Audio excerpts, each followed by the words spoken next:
Assalamualaikum warahmatullahi wabarakatuh. Halo semuanya, selamat datang di Pola Podcast SMA Negeri 5 Pekanbaru. Baiklah, sebelumnya ada orang bilang pepatah tak kenal maka tak sayang. Maka saya mau memperkenalkan diri dahulu. Nama saya Faiz Hendrian. Saya selaku pembawa acara pada kesempatan kali ini. Baiklah, di pagi yang cerah dan berbahagia ini kita kedatangan bintang tamu yang hebat dari SMA Negeri 5 Pekanbarunya yang pastinya juga, yaitu Tengku Baihaqi selaku Ketua OSIS SMA Negeri 5 Pekanbaru. Assalamualaikum semua. Assalamualaikum Pak Is. Ya. Jadi gimana? Saya ucapin terima kasih Ya. udah dikasih kesempatan buat sama-sama diskusi ngobrol di podcast SMA Pekanbaru. Semoga podcast ini bisa jadi wadah buat siswa khususnya untuk berliterasi di dalam bidang astaga. Itu bagus kan itu Pak. Sorry Pak. Aku mau bilang jurnalis loh. Jurnalistik. Ulang Pak. Terus Pak. Kita ada untuk Pak. Pajar katakan. Sorry Pak. Baik. Tunggu Pak. 1, 2. Action. Assalamualaikum warahmatullahi wabarakatuh. Halo semuanya, selamat datang di Pola Podcast SMA Negeri 5 Pekanbaru. Baiklah, di pagi yang cerah dan berbahagia ini kita akan melaksanakan mau sharing tanya jawab. Tapi sebelumnya ada pepatah yang mengatakan tak kenal maka tak sayang. Makanya saya mau memperkenalkan diri dahulu. Perkenalkan, nama saya Faiz Hendrian. Saya selaku pembawa acara pada kesempatan ini. Oke, langsung saja tanpa berbasa-basi yang panjang. Pada pagi ini kita kedatangan tamu dari SMA Negeri 5 Pekanbaru, yaitu Tengku Baihaqi selaku Ketua OSIS SMA Negeri 5 Pekanbaru. Assalamualaikum semua. Ya, waalaikumsalam. Halo. Bye. Pertama saya ucapin terima kasih telah diundang di podcast SMA Negeri 5 Pekanbaru. Semoga podcast kita ini bermanfaat bagi siswa khususnya dan menambah jiwa literasi khususnya di bidang jurnalistik ya Kak. Jadi kita mau bahas apa nih Kak? Oke. Hari ini saya udah menyiapkan beberapa pertanyaan nih. Bagusnya tentang apa, tapi kayaknya kalau sama ketua OSIS kayaknya bagusnya tentang organisasi lah ya, tentang OSIS gitu kan. Boleh sih Kak. Ya, karena ketua OSIS tentu tentang OSIS gitu kan. Soalnya nanti kita juga bakal mengundang tamu-tamu lainnya, mungkin dari Ibu Kepala Sekolah, Ibu Elmi Gorita, mungkin dari pembina OSIS juga, ada dari Wakil Kepala Sekolah. Kita akan mengundang narasumber-narasumber yang lainnya juga, yang pastinya. Jadi sebelum bertanya nih, mau nanya dulu nih, kabarnya gimana nih Bay? Alhamdulillah baik. Kabar kakak gimana Kak? Alhamdulillah baik juga. Ya. Ya. Gimana nih sekolahnya? Sekarang kan COVID nih kan? Daring kah? Apa udah tatap muka? Gimana? Sejauh ini dan selama ini sekolah kita SMA Negeri Iya. baru masih daring sih Kak, karena ada beberapa faktor yang memang gak memungkinkan untuk kita sekolah offline. Oh iya. Tapi masih tetap semangat kok Kak. Iya. Semangat kan? Semangat. Iya, harus tetap semangat. Tetap semangat. Walaupun belajar dari rumah harus tetap semangat. Tapi yang pastinya kangen lah ya, suasana-suasana sekolah gitu. Teringat-ingat dan kangen tuh wajar sih ya. Soalnya udah lama juga nggak kembali ke suasana sekolah offline yang dimana kita bisa kumpul sama teman, kumpul sama guru. Bahkan upacara tuh saya sembah rindu kali sih Kak. Kayak situasi dimana kita nyanyikan lagu Mars SMA Negeri 5. Jarang kali loh Kak. Iya ya. Berarti udah setahun juga berarti ya? Iya, setahun. Kira-kira ya. Kira. Ini ada pertanyaannya. Nah, untuk OSIS sendiri apa aja sih program-program yang udah dilaksanakan khususnya di periode ini, Bay? Sebelumnya saya mungkin agak cerita dikit ya. Iya. Jadi kami itu dilantik di tanggal 19 Desember. Iya. Setelah beberapa hari dilantik, kami langsung mengerjakan salah satu program. Kebetulan itu tuh akhir semester dan hampir menjelang libur. Jadi biasanya kan kegiatan rutinnya itu kita buat yang namanya kelas meeting. Dan alhamdulillah kami bisa laksananya di tahun kemarin, di tahun 2020, kelas meeting di bulan Desember. Setelah beberapa hari kami dilantik. Alhamdulillah itu acaranya lumayan lancar. Setelah itu di kegiatan-kegiatan sosial kami alhamdulillah juga aktif sih Kak dalam penanggulangan bencana, khususnya di SMA Negeri 5 ya Kak, kayak kabar duka dan yang lain-lain. Covid juga. Alhamdulillah kami gerak juga di sosial. Yang sekarang nih kegiatan-kegiatan kami yang sekarang dan sedang kami jalankan, kami bekerja sama dengan perpustakaan nih Kak buat sama-sama menghantarkan perpustakaan kita untuk menjadi juara 1 nasional. Doain ya Kak, semoga perpustakaan kita bisa juara. Ya. Amin ya rabbal alamin. Ngomong-ngomong soal program nih, sekarang kan juga lagi pandemi. Apa sih kesusahan dari melaksanakan program-program yang ada ini di masa pandemi sekarang? Yang namanya pandemi tentu semuanya susah, mungkin nggak dari kita aja. Bahkan sistem pelajaran pun juga susah kan Kak? Iya. Tidak di siswa, bahkan di guru juga seperti itu. Apalagi di kami OSIS-nya yang memang harus tetap menjalankan suatu program di masa yang sekarang, di masa pandemi ini.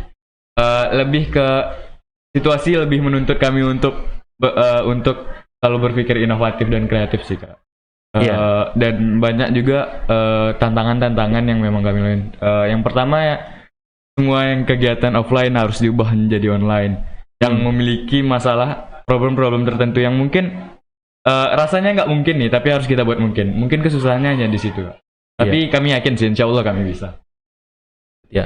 Dan terlebih juga di pandemi ini tentunya kita harus menemukan metode-metode baru ya. Iya Kak. Kayak pendekatan ke junior gitu-gitu. Iya, pastinya. Terus masih dengan program nih, ada nggak nih dari OSIS-nya sendiri program yang gimana ya, yang istimewa atau yang dibangga-banggakan gitu? Unggulannya lah, program unggulannya. Ngomong-ngomong program unggulan nih Kak. Iya. Sebelumnya, setiap tahun, OSIS tiap tahun ke tahun, kami mengadain yang namanya Semalakap, Kak. Semalakap itu salah satu event besar. Event besar yang memang cukup dinanti di Pekanbaru dan ternama. Bahkan sempat se-Sumatera dan sewaktu Indonesia Barat. Dan bahkan sampai ke Banten, nggak salah. Itu tuh salah satu event futsal kami. Udah besar juga eventnya. Itu udah lumayan besar, Kak. Jadi, untuk di masa sekarang, setelah kami berpikir dan merapatkannya itu ke sekolah juga, udah berkomunikasi sama sekolah juga, rasanya untuk dilaksanakan terlalu berisiko bagi kita sendiri, panitia, bagi kita sendiri, sekolah kita, dan bagi partisipannya nantinya Kak. Jadi kami ngambil keputusan mungkin untuk tahun ini di skip dulu, dan kami sudah akan merancang kegiatan-kegiatan yang mirip dan serupa yang akan datang. Jadi tungguin aja teman-teman. Oke, berarti untuk tahun ini Semalakap nggak ada dulu Kak ya? Iya, kayaknya nggak ada. Tapi yang pastinya sih teman-teman pasti nunggu nih Semalakap gitu kan? Iya. Tapi pasti mungkin di tahun ini skip, mungkin di tahun depan kita bakal lanjut lagi. Karena kondisi juga kan Kak. Iya. Nah, sekarang kan baik ketua OSIS nih. Sebelumnya jabatannya apa di OSIS? Sebelumnya waktu kelas 10 saya wakil ketua OSIS sih Kak. Wakil ketua OSIS. Oh, wakil ketua OSIS. Iya. Kira-kira apa sih pengalaman yang gimana ya? Pengalaman apa saja yang Bay dapatkan di OSIS ini? Bicara pengalaman nih Kak. Banyak sih pengalaman yang memang ada yang seru, ada yang sedih, duka. Yang memang pertama pengalaman itu di OSIS nih, hampir semua pengalaman itu ada pembelajarannya Kak. Itu yang saya kira keren di OSIS nih. Hampir semua pengalamannya itu yang bisa kita jadikan pelajaran. Bahkan bisa jadi bekal untuk kita untuk dewasa nanti. Mulai dari pengalaman latihan pelantikan, itu tuh sangat terasa kekeluargaannya. Terus waktu Semalakap tahun kemarin, Di sana kami belajar merancang proposal, berbicara dengan orang-orang hebat di Pekanbaru, seperti CEO beberapa perusahaan yang ada di Pekanbaru, sharing-sharing. Terus juga pengalaman yang indah juga waktu teman-teman outbound. Itu sih Kak. Outbound. Nah, terus ada nggak sosok yang menjadikan orang itu suatu motivasi bagi Bay, yang menjadi apa ya, contoh lah bagi Bay, ada nggak? Role model ya Kak? Iya, role model. Untuk menjadi ketua OSIS, jujur saya punya role model saya sendiri, yaitu om saya. Kenapa gitu Om ya? Karena gini Kak, om saya itu lumayan dekat dengan saya dan dia dulu ketua OSIS di SMA-nya. Jadi memang kami sering diskusi sampai terbenak di pikiran saya, kayaknya untuk jadi ketua OSIS ini salah satu tantangan yang bagus juga nih, kan Kak? Karena beliau pernah ngajarkan ke saya, dia pernah bilang banyak yang nggak orang bisa lakuin di SMA dan nggak bisa orang dapatkan skill dan kemampuannya untuk di sekolah menengah atas, tapi bisa kita dapatkan jika OSIS. Terus di sana kita juga saling diskusikan Kak. Terus beliau punya cerita dia sendiri tentang manfaat dia di OSIS Kak.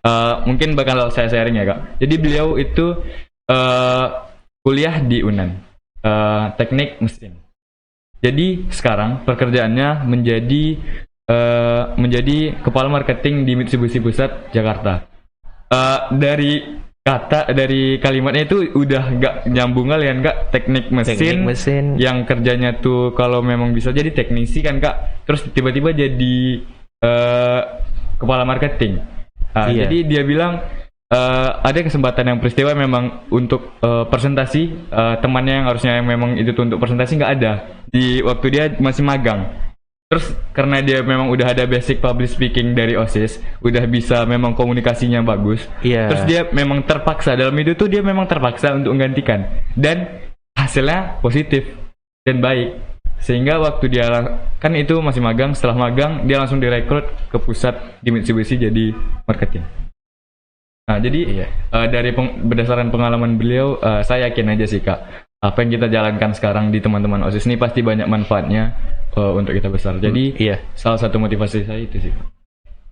Iya betul juga, karena mungkin kita nggak menyadari secara langsung, tapi terkadang hal-hal seperti itu datang ke kita gitu kan. Kita nggak sadar bahwa selama ini kita mungkin di OSIS kita dibentuk menjadi pribadi yang lebih baik, tapi kita nggak sadar. Namun di kemudian hari ternyata itu bermanfaat untuk kita kan, kayak contoh yang Bay sebutkan tadi. Kak. Nah, terus ada nggak harapan dari Bay nih sebagai ketua OSIS? Karena kan sekarang kan periode terakhir nih. Iya Kak. Periode terakhir. Tentunya periode untuk selanjutnya kan nggak lagi nih kan. Ada nggak harapan buat adik-adik yang bakal meneruskan estafet kepemimpinan di OSIS SMA Negeri 5 Pekanbaru? Harapan buat adik-adik yang bakal nerusin kami di OSIS, yang pertama saya ingin bilang, jadilah pengurus organisasi yang profesional.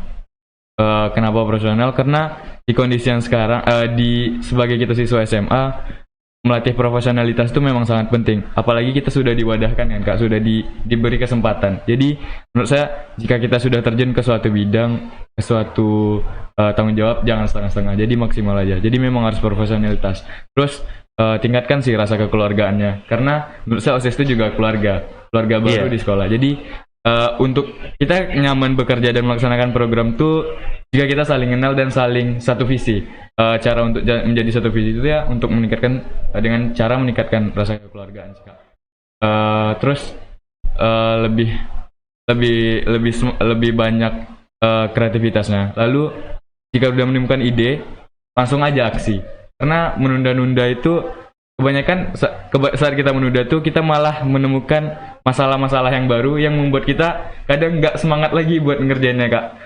Lebih baik perlu pematangan, tapi pematangan tuh nggak ada gunanya kalau nggak ada aksinya Kak. Jadi lebih baik jika ada ide, pematangan langsung aksi. Itu sih buat buat adik-adik yang bakal lanjutin, yang bakal ngurusin kami. Terakhir, menurut Bay nih, seberapa penting mengikuti suatu organisasi? Jujur bagi saya setelah saya ikut, dan itu tuh menurut saya yang udah saya rasakan itu sangat penting sekali sih Kak. Mungkin teman-teman mikirnya itu tuh masalah sepele, kayak ngapain sibuk-sibuk di sekolah, gak ada gunanya ya. Banyak yang orang yang bilang seperti itu Kak. Tapi di kita sendiri setelah kita terjun ke sana, rasanya manfaatnya tuh ngalir terus aja Kak, walaupun capek kadang kan, tapi manfaatnya itu memang terasa. Mulai dari cara kita berbicara, ilmu komunikasi yang kita dapat, bagaimana cara kita berbicara kepada orang yang lebih tua daripada kita, sebaya dan di bawah kita. Itu tuh pembelajarannya banyak sih yang saya temukan di OSIS, bahkan public speaking, leadership, tanggung jawab, bagaimana cara merancang suatu event. Memang banyak sih Kak, manfaat tuh banyak. Mungkin yang saya ucapkan hanya beberapa, tapi setelah kita terjun, mungkin teman-teman semua bakal merasakan manfaat. Ya, kadang kita kalau ditanya nggak tahu gitu kan, tapi pas udah aksi, terasa gitu kan. Ya, betul. Oke, pertanyaan udah habis. Kayaknya sekian dulu ya teman-teman semuanya. Ke depan kita mungkin bakal ngundang Bay lagi nih di podcast ini. Iya, siap ya Bay ya? Iya, siap. Selalu siap Kak. Dan bawa yang lainnya dong gitu. Oke. Ya, kan kita mau ngobrol juga sama yang lain kan. Sekretarisnya, bendahara. Mungkin next gitu. kita bakal bawa sekretaris bendahara. Mungkin mereka wakilnya juga. Mungkin mereka ada bawa cerita mereka sendiri yang memang bisa jadi pelajaran buat teman-teman semua. Betul. Insya Allah Kak, next. Ya. Baiklah. Sekian dari Pola Podcast SMA Negeri 5 Pekanbaru. Buat teman-teman di sana, tetap patuhi protokol kesehatan, pakai masker, jaga jarak. Ya, jaga jarak, hand sanitizer jangan lupa juga. Baiklah, sekian dari kami. Wassalamualaikum warahmatullahi wabarakatuh. Waalaikumsalam.